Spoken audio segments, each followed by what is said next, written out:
Hi, my name is Andy Miller with FSC Lighting, and today we're going to show you how to retrofit an existing strip fixture with one of our L285 no channel strip fixture retrofit kits. So first thing to remember is turn off and disconnect the power to the existing fixture. Once you have an existing strip fixture channel empty or gutted, if you will, remove your belly pan, get rid of the sockets and the socket plate holders, and remove the existing ballast. I'm showing an existing strip fixture housing, the channel housing here. You're gonna be ready to retrofit the existing fixture.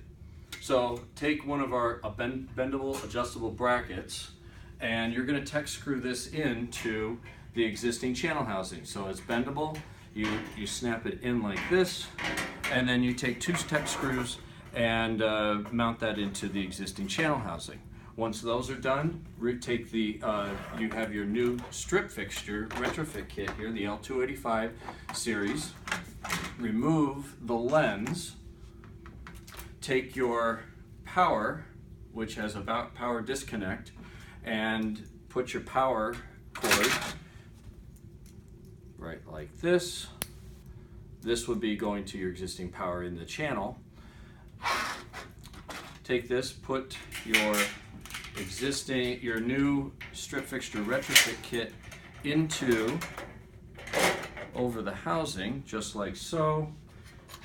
Take a quarter turn, which we're showing right here. Put your quarter turn into the existing housing, just like so. Take your lens, install your lens into the new kit that you just installed.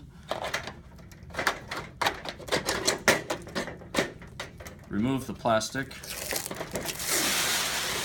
and you've just retrofitted a strip fixture into an existing strip fixture housing with the L285 series. Thank you for watching.